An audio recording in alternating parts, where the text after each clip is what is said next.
Good morning. I haven't talked to you in a while, and I hope everyone is sheltering safe at home.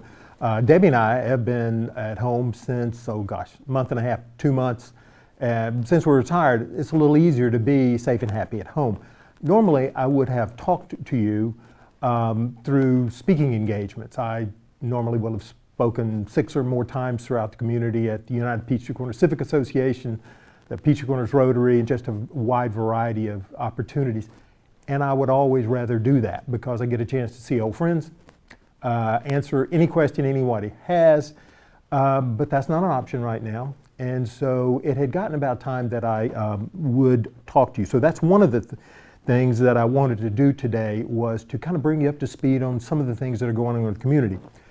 The other thing that I want to talk to you about is we are approaching the point in the country where people are starting to talk about reopening or starting the economy. States, cities, localities are addressing this issue, and it appears that we're divided into 3 major groups. One group says we should all stay at home until a medical professional says it's safe to go outside. The second group is, hey, if we would just let us all go back to work, everything will go back to normal and everything will be fine. Then there's a great middle ground that says 2019 normal is not going to be coming back, at least anytime soon. So we have to let people go back to work because we can't subsidize people, but we have to do it safely. And so that is the other thing that I want to talk to you about today.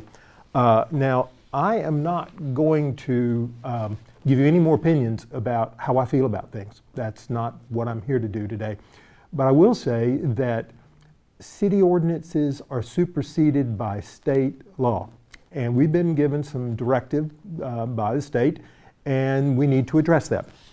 And that is the other thing I want to talk to you about today. Now, for background, twice weekly for the past 2 months, I participated in conference calls with the Gwinnett Municipal Association. That's the mayors, city managers of all the 16 cities in Gwinnett, plus Charlotte Nash, who's the Gwinnett County Commission chair, some of her staff, and Dr. Audrey Arona, who is our Director of Public Health for Gwinnett, Newton, Rockdale counties. And that has been very informative.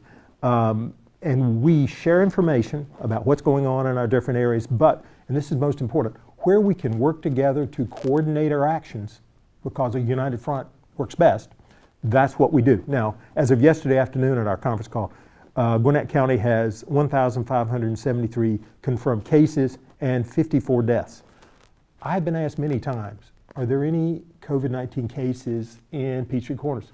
Yes, there are. We're going to be putting out a chart today, a couple of them in fact, and one of them is by zip code.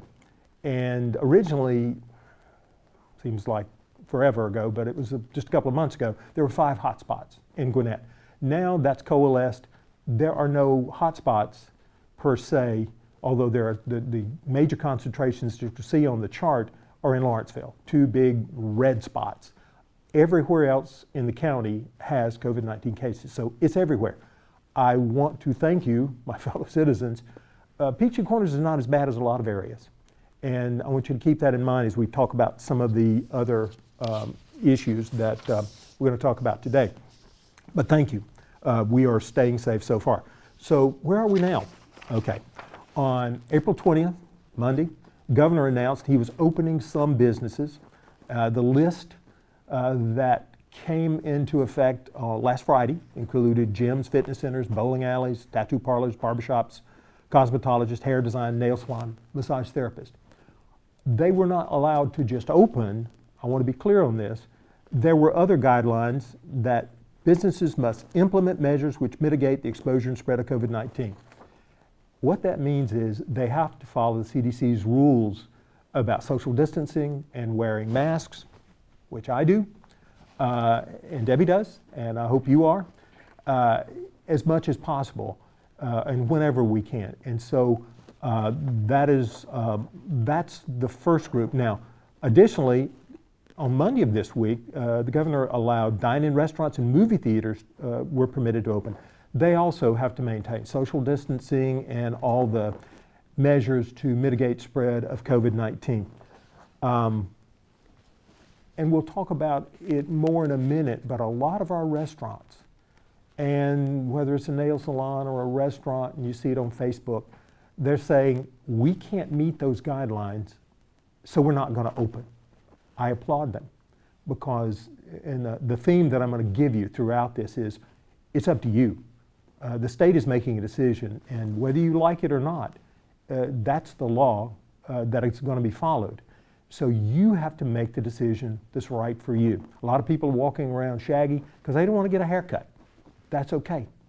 Governor Kemp also said that churches are going to be allowed to hold in-person services so long as social distancing requirements are met. A lot of churches have said we're going to continue digital. That's an appropriate decision for them.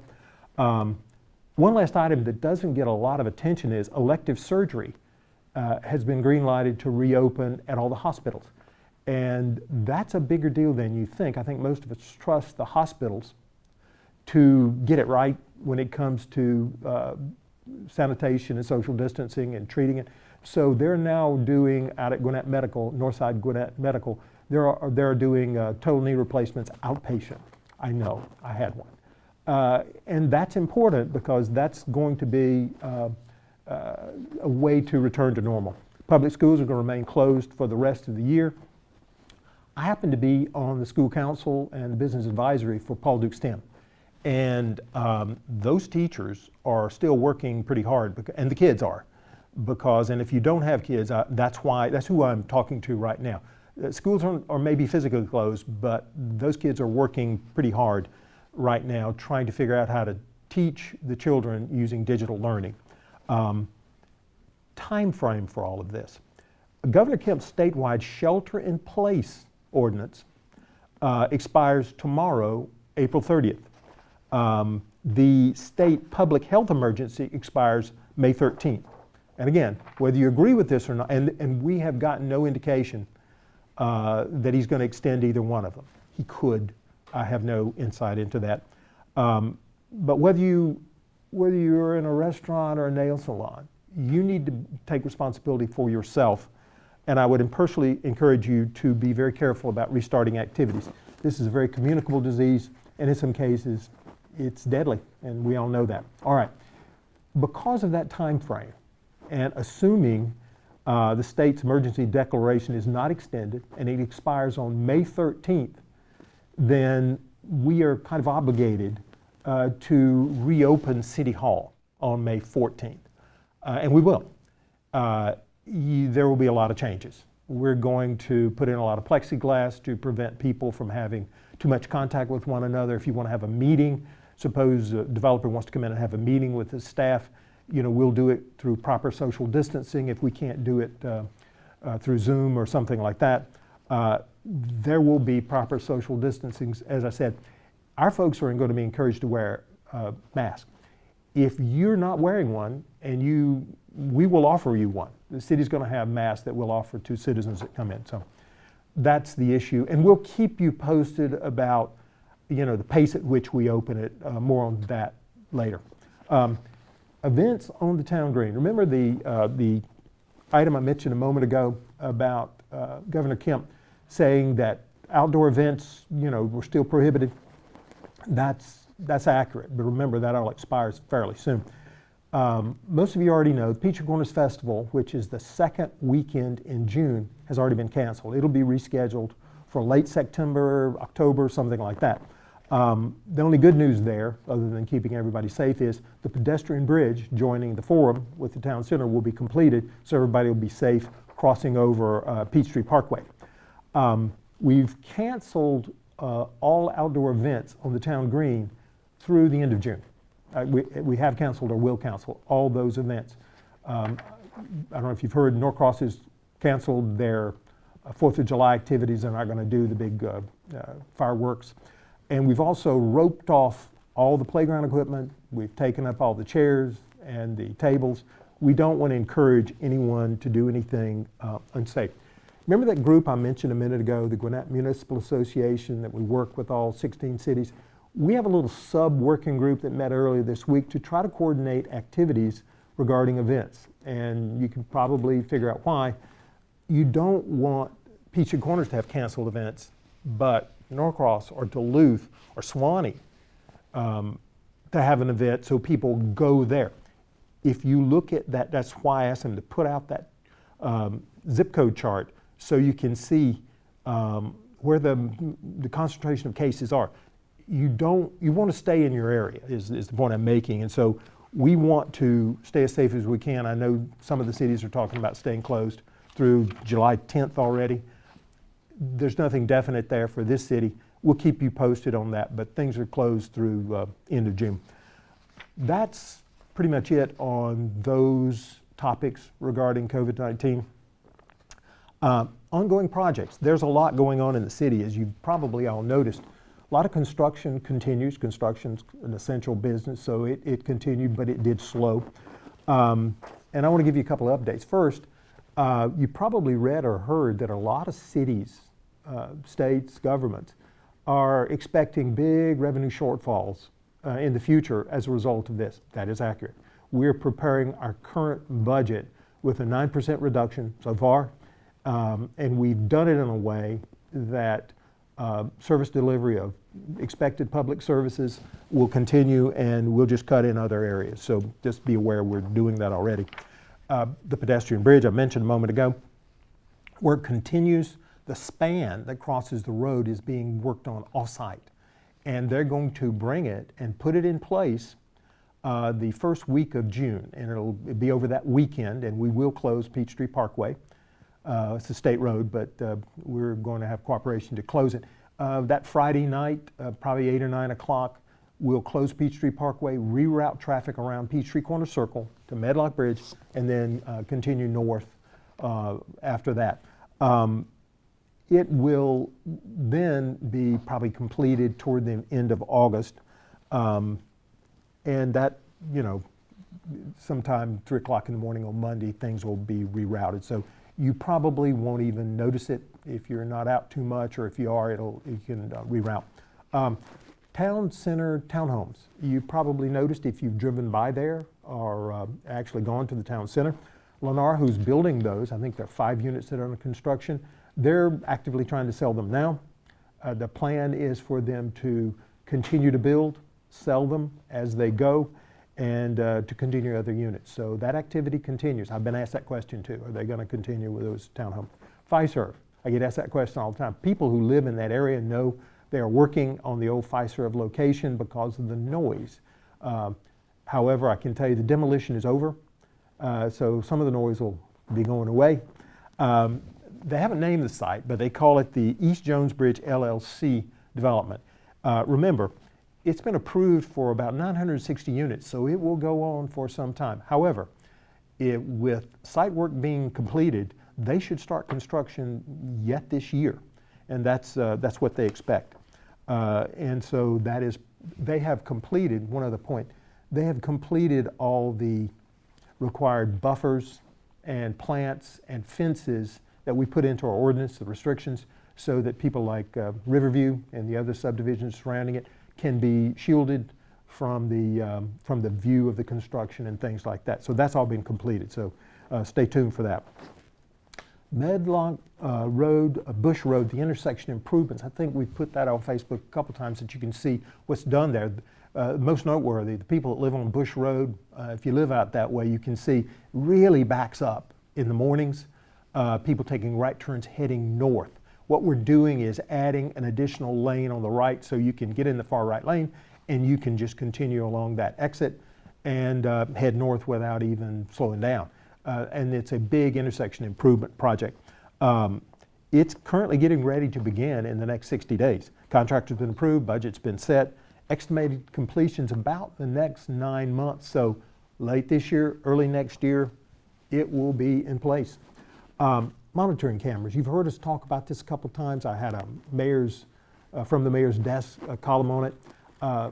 The status of that is, and just for a quick review, we, along with Gwinnett County PD, picked about 16 locations in the city that were the high traffic, high crime areas, and then we've put in place, we're going to be putting in place those cameras. We've ordered them. The cameras will be in place by the end of May.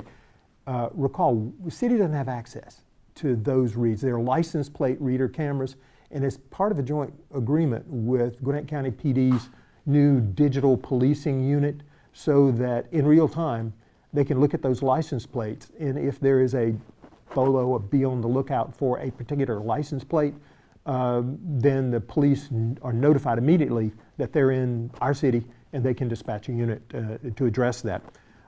That's the first step. The second step is to roll it out. It's a really high quality camera from Georgia Power to the HOAs. Anybody who wants one of those cameras, if you buy it through the city, you get it at a very good price. And so we are already starting that. There'll be some information on it that'll be distributed in the near future. Waste management, yard waste. I think everybody like me, the yard waste is piling up. I get phone calls and texts and Facebook. They're going to resume May 4th. So that's over. And everybody can imagine what it was. The Waste Management has a lot of employees. They have a union, and they were trying to keep their employees safe. That's been resolved, and we want everybody to be safe. So that's going to be dealt with May 4th. It's going to restart. I don't know how many of you get out or go this direction, but Bill Frey of Illuminating Designs, and he's a Peachtree Corners resident, and that is a Peachtree Corners business. You might remember the Christmas lighting on the town green. That was all installed, provided and installed by Illuminating Designs. He has, at free of charge to the city, provided a big sign that says Hope. We'll be showing that. I think it's been on Facebook. If it's not, I'll make sure that we get it out there. And it's just going to be at the split. If you're going north on PIB, right before the split, there's the Welcome to Peachtree Corners sign. It's the Paul Duke Highway sign. It's behind that, so you'll see that. Thank you, Bill. That's a very public-spirited, very generous thing for you to do. So that's the situation in the city, and that brings you up to date on a couple of events that I want to talk to you about. So in conclusion, just a couple of thoughts. This is going to sound like a cliche, but we are literally all in this together. COVID-19 is a very communicable disease, and the actions of one affect others. And everybody knows that, so we are in it together. Second, I believe everything is going to be okay. I believe that the weight of science, human ingenuity, and fundamentally the fact that most people want to do the right thing, meaning they work together, and there are too many examples of this through the history of the United States and other places in the world, that lets me know that we will persevere through this. So there isn't a magic bullet. We just have to take these issues one at a time and resolve them one at a time. And again, I just want to reemphasize, do what's right for you and keep your family as safe as you can. If you have any questions or concerns, don't hesitate to contact me. Most people have my cell phone number, but you can contact me here at City Hall, and I'll be more than glad to follow up or get you an answer. So thank you, stay safe, and stay in touch.